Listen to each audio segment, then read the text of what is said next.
Caller, do you perceive with the way you feel about things and your intuition that there is going to be some kind of quote unquote revolution more than we see now against the powers that be?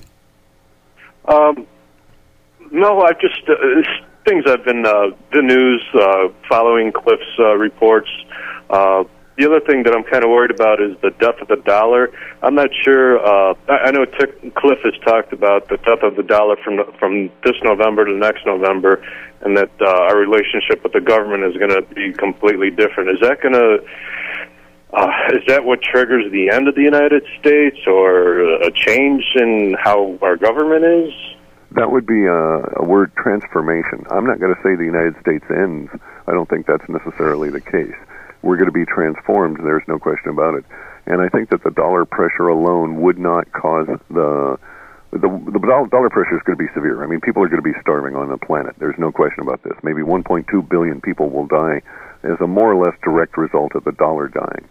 And that's at a planetary level. Wow. And when do you are forecasting this? Well, they're not all going to die in a single day. I mean, they're starting to die already, and then the process will continue over the next year or so as the dollar dies. Because bear in mind, as the dollar dies, big pharma won't be shipping pharmaceuticals anymore. Healthcare system's going to break down. Quality of food's going to go. Hygiene's going to go. People are going to be displaced and in stressful situations from which they won't be able to make appropriate decisions, and it goes on and on and on. Plus, we have a very horrific situation. 6.5 billion people on the planet, more or less, 2 billion people every day try and exist on $2 a day. When the dollar collapses, those 2 billion people will face a double problem. The first is their $2 a day is going to be reduced to less than $1 a day, and then they're also going to be joined by another 2 billion trying to survive on less than $1 a day. Many of these people will be in the developed world, then they won't know how to do it. Thank you for the call.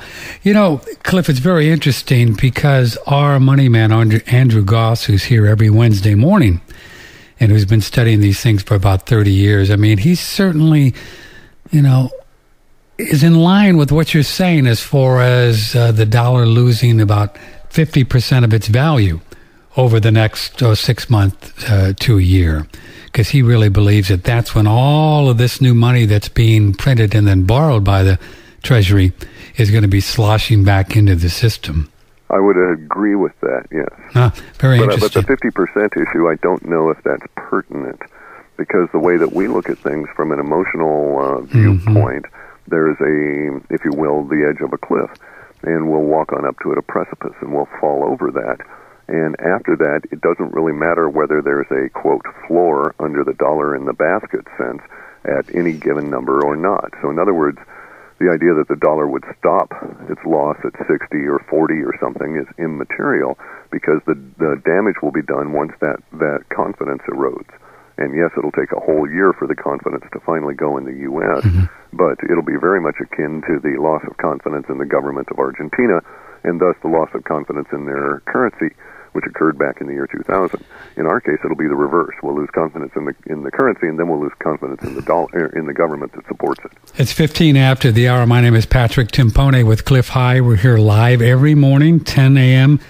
to 11 a.m. Central Time, and every Wednesday, Andrew Goss. So if you're interested in the financial stuff, this gentleman's really cool. Secret World of Money he wrote, and Uncle Sam Cooke's the books, which actually predicted this whole current great financial crisis, whatever the hell you want to call it, about 4 or 5 years ago. Let's go to more calls. What's your first name? Where are you calling from? Hey, it's Sean from Ohio. Sean, you're on the air. Go ahead. Hey, first of all, I'd like to say that I think Mr. High should get a Nobel Prize for his work. Thanks, but that's pretty scary. Well, it's not the politics behind it, but just the level of commitment. And I also want to say that I've heard Mr. High state many times that this is an emotionally draining work for him to engage in. And I want to let him know that for every person, that calls in and asks a question or thanks him for his work, there's a lot of us out here who are silent, but we really appreciate your efforts to try and help us become more aware and smarter. Well, thank you very much for that. It's probably the only thing that keeps me going is that, oh no, there's somebody out there, universe wants somebody to hear this, and I better get off my butt and do it, yeah. Well, I'm one of those people, and I've got a million questions, but I'm going to limit it to just a couple here. But one of my selfish questions is, I'm an herbalist and also a carpenter by trade. Does my skill set have a place in the new paradigm? Oh, certainly, absolutely, no question about it. We're going to be forced by the nature of the squeeze in resources, because we're at that 41% of biota being consumed by humans on an annual basis. We're going to be forced, especially with the dollar death. Biota? All forms of life. We consume, 41% of all of the renewable forms of life every year. We eat all the critters, consume trees, that kind of thing. We're reaching a critical point.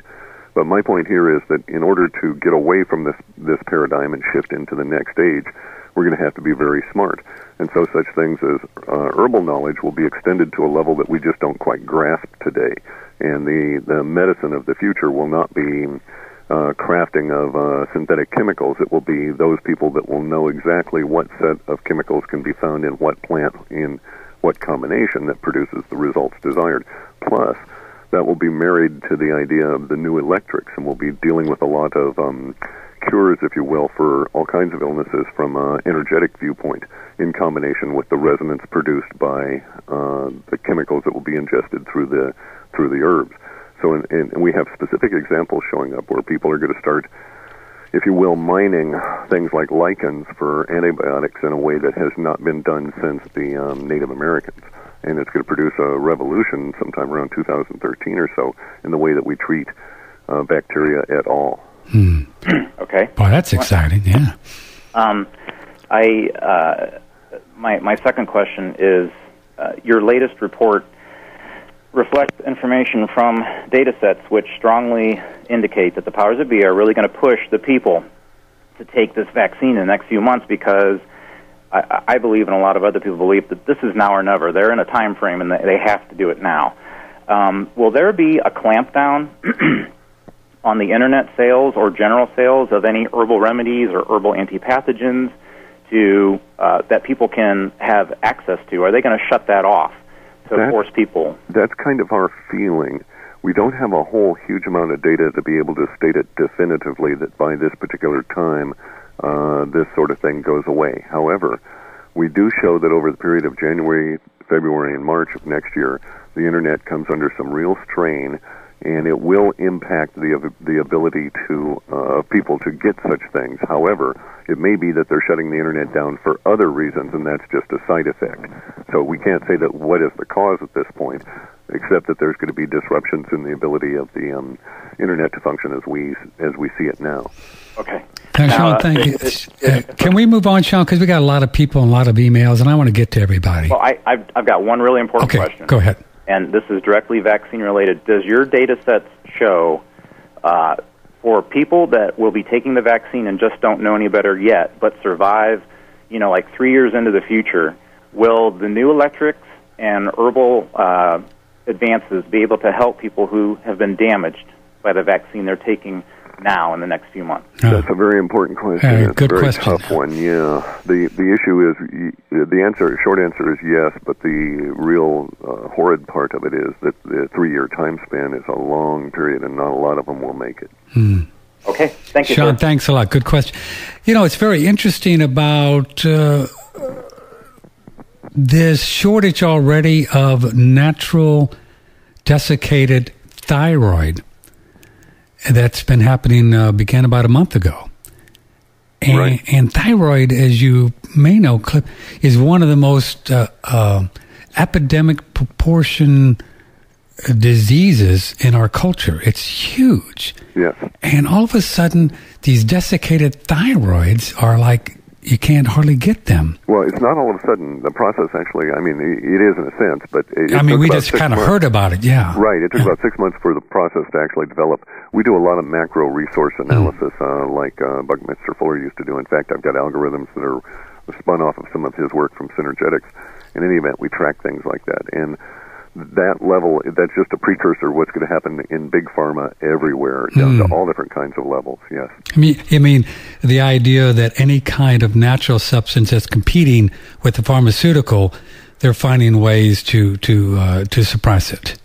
or to suppress it is a real good use, because they won't necessarily cause a problem with the actual production, but they may try and taint the idea that you should use it by saying, oh no, organic herbs are filled with pesticides, and in spite of what they say, and you're going to get this. So you see all different kinds of articles and what we call fear science, where they're out there promoting a particular fear around a particular idea.